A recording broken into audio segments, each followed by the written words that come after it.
नमस्कार दोस्तों। ये वीडियो है पे ऑफ ग्राफ के अपडेशन के बारे में। तो दोस्तों पे ऑफ ग्राफ में हमने क्या अपडेट किया है कि ये ब्रेक इवन में दोस्तों एक नंबर्स हमारे फ्लक्चुएट कर रहे थे। ये हमें हमारे मेंबर ने अपडेट किया था। ये एरर हमें अपडेट होने के बाद दोस्तों हम इस शीट पर काम कर रहे थे और अलग अलग तरीके से हमने इसको टेस्ट किया। तो दोस्तों ये जो ब्रेक इवन में नंबर आते हैं ये पे ऑफ की वैल्यूज, यहाँ जो वैल्यूज फ्लक्चुएट होती हैं और जो स्ट्राइक और एक्सपेक्टेड पी एंड एल होता है इसकी वैल्यूज को मानते हुए ये नंबर्स आते हैं। क्योंकि जहां भी ये नंबर चेंज होता है नेगेटिव टू पॉजिटिव, आप देखेंगे उन्हीं कॉलम्स के आसपास में ये ब्रेक इवन हमें डिस्प्ले करने को मिलता है। तो दोस्तों इसमें कुछ इस तरह के फॉर्मूले हमने लगा रखे थे, पर उन फॉर्मूलों में क्योंकि ये वैल्यूज जो है वेरी कर जाती हैं तो उसकी वजह से हमारा ब्रेक इवन भी वेरी कर रहा था, फ्लक्चुएट कर रहा था, जबकि ऐसा नहीं होना चाहिए था।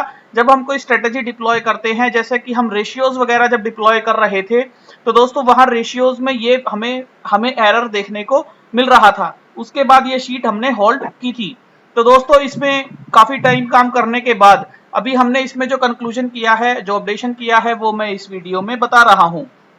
तो दोस्तों हमने एक लीस्ट ऑप्शन स्प्रेड का एक सेल ऐड किया है बी एक्स में, बी एक्स सेल में लीस्ट ऑप्शन स्प्रेड हमने ऐड किया है, जो आपको ये बताता है कि जो भी ये ऑप्शन यूज कर रहे हैं, आप जो भी ऑप्शन यूज करें, तो दोस्तों यदि आप फ्यूचर यूज करते हैं तो कोई दिक्कत नहीं आएगी। लेकिन यदि आप ऑप्शन यूज करते हैं, अगर आप ऑप्शन यूज करते हैं तो उसमें आप लीस्ट ऑप्शन स्प्रेड ये आपको बता देगा।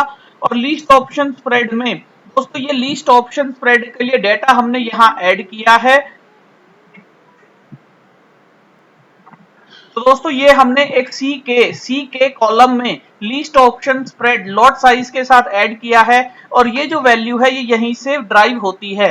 तो दोस्तों जैसा कि अभी की जो सीरीज है उसमें जो भी ऑप्शंस, जो भी सिंबल हमारे होते हैं, उसमें जो स्प्रेड की ये लॉट साइज की होती है तो यहीं से एडिशन आती है, लॉट साइज की वैल्यू यहीं से आती है, जैसा कि आप जानते हैं। तो इसी तरह लिस्ट ऑप्शन स्प्रेड की वैल्यू भी यहां से आएगी। तो यदि इनमें कोई चेंजेस होता है तो आप यहाँ मैनुअल चेंज भी कर सकते हैं, ये बिल्कुल ओपन है।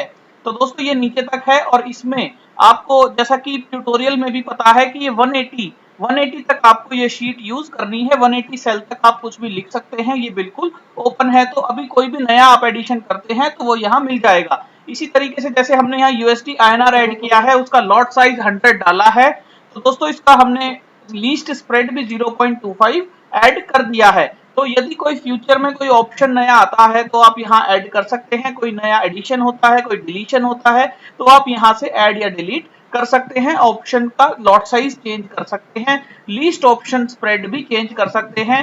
दोस्तों लीस्ट ऑप्शन स्प्रेड क्या है कि दो ऑप्शन के बीच में मिनिमम गैप कितना है, वो जो कंसेक्यूटिव ऑप्शंस हैं उनमें मिनिमम गैप कितना है वो हमें यहाँ से पता चल रहा है। जैसे मैंने बैंक निफ्टी लिखा तो उसमें 100 है, इसी तरह मैं आरती इंडस्ट्रीज लिखता हूं तो उसमें 10 है, इसी तरह दोस्तों निफ्टी लिखता हूं तो वो 50 है। तो इस तरीके से हम यहाँ ऑप्शन चेंज होते हैं। तो दोस्तों अपडेशन ये है, ब्रेक इवन के पॉइंट ऑफ व्यू से अपडेशन ये रहेगा कि जो आप स्प्रेड में वैल्यू लिखें, जो आप स्प्रेड में वैल्यू लिखें एग्जैक्ट ब्रेक इवन निकालने के लिए आपको ये सजेस्ट किया जा रहा है कि आप लीस्ट ऑप्शन स्प्रेड की वैल्यू ही लिखें। इसके लिए दोस्तों हमने ट्यूटोरियल भी डिजाइन कर लिया है और ये आपको मिल जाएगा, आप इसको पढ़ सकते हैं, ये बिल्कुल इंग्लिश में है, जिसमें हमने बताया है कि why this sell list option spread is added, इसके बारे में हमने लिखा है जो अभी हमने आपको बताया। और यदि मैं जैसे अब हो क्या रहा है कि मैंने आपको बोला कि इस स्ट्राइक में, जैसा कि मेरी स्ट्राइक मैंने एक एग्जांपल लिया है बैंक निफ्टी का, तो यदि मैं लीस्ट ऑप्शन स्प्रेड यहाँ 100 ऐड करता हूं तो दोस्तों मेरा ना तो ग्राफ आया ना मेरा कोई ब्रेक इवन आया, तो मुझे यहाँ स्प्रेड को बढ़ाना ही पड़ेगा, 200 या 500 तक करना ही पड़ेगा। तो क्योंकि मैं लीस्ट ऑप्शन स्प्रेड से बड़ी वैल्यू स्प्रेड में यूज कर रहा हूं तो हो सकता है ब्रेक इवन वेरी कर जाए। तो उसके लिए दोस्तों उसके लिए एक हमने क्या सॉल्यूशन किया है, तो उसके लिए हम क्या करते हैं, जो शॉर्ट स्ट्राइक होती है, जो सेल स्ट्राइक होती है, जैसा कि यहाँ 33,000 है, 33,000 है और 36,000 है, तो मैं यहाँ लीस्ट ऑप्शन स्प्रेड लिख के एक बार यहाँ सेल स्ट्राइक में 33,000 लिख दूंगा, तो ये मेरा ब्रेक इवन आ जाएगा एग्जैक्ट, जो बिल्कुल 500 वाले ब्रेक इवन के मैच करता है।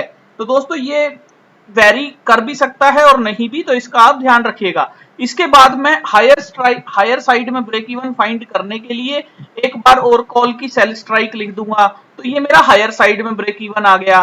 तो इससे मैं अपने ब्रेक इवंस नोट डाउन कर सकता हूं, देख सकता हूं, लिख सकता हूं, और उसके बाद मैं यहां अपने ग्राफ को स्प्रेड बढ़ाकर एडजस्ट कर सकता हूं।